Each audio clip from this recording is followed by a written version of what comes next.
ये 7 delegation central level ने जो हमारी भारतीय जनता पार्टी के नेतृत्व ने सोचा और उसके बाद सरकार की ये पहल रही है कि 7 डेलीगेशन जाकर अपने देश की बात रखेंगे। कम्युनिकेशन हमेशा बहुत इम्पोर्टेंट होता है। राइट इन्फॉर्मेशन को देकर ही हम उन कंट्रीज को बता सकते हैं कि भारत की आइडियोलॉजी क्या है और भारत किस तरह से काम कर रहा है।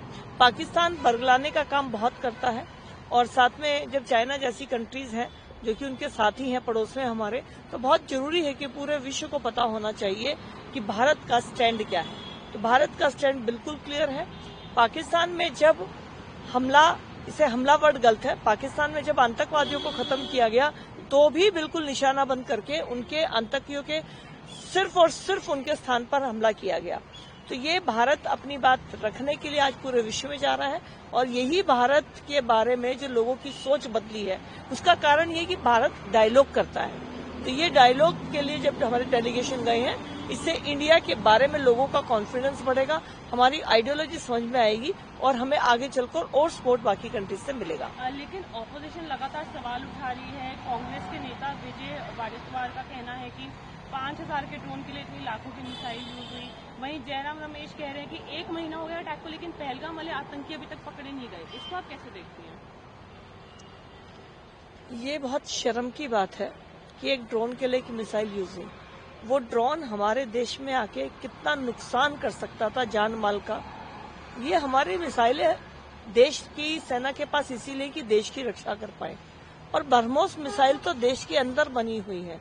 इन मिसाइल की टेस्टिंग के बाद तो दुनिया देखेगी कि भारत के अंदर खुद का जो हमारा प्रोडक्ट बना हुआ है उसके लिए कितने लोगों की खरीदार आ जाएंगे। और जब हमारे देश की रक्षा की बात है तो किसी भी चीज की कोई कीमत नहीं है। हमारे देश के लोगों को बचाना सेना का और देश के नेतृत्व का पहला काम है, जिसको सफलतापूर्वक देश की सेना ने किया है। डोनाल्ड ट्रंप का भी स्टेटमेंट आया जिसमें उनका कहना है कि हमने पूरा सेटल करा इंडिया और पाकिस्तान का, और दोनों के साथ वो डील कर रहे हैं इंडिया और पाकिस्तान के। इंडिया को उन्होंने अपना दोस्त बताया है। इसमें कोई दो राय नहीं है कि भारत हर देश के साथ दोस्ताना व्यवहार रखना चाहता है। इसीलिए कभी पाकिस्तान पर भी हम लोग अपनी तरफ से अटैक नहीं करते क्योंकि हम दुश्मनी नहीं चाहते। लेकिन हम अपने देश की शर्तों पर दूसरे देशों के साथ बात करते हैं, व्यापार करते हैं। ये हमारे देश के प्रधानमंत्री, विदेश मंत्री और हमारी सरकार अच्छे से बता चुकी है। अमेरिका के राष्ट्रपति को कुछ भी कहें, लेकिन भारत ने जो स्टैंड लिया था वो पाकिस्तान से पर्सनल रिक्वेस्ट के ऊपर लिया था। और आज भारत जो ट्रेड कर रहा है, हमारा देश बहुत सक्षम है, लेकिन WTO को फॉलो करना जरूरी है।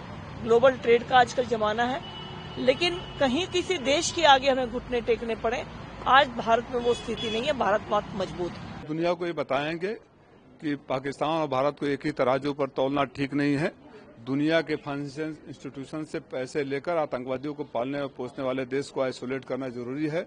दुनिया को ये भी बताएंगे कि ये सोच भी ठीक नहीं कि अगर उनके देश में होता है तो आतंकवाद है, भारत में होता है तो भारत और पाकिस्तान के बीच का मामला है। हम पहलगाम से लेकर सीज फायर तक सारे इंसिडेंट्स को विद प्रूफ दुनिया के मंच पर रखेंगे।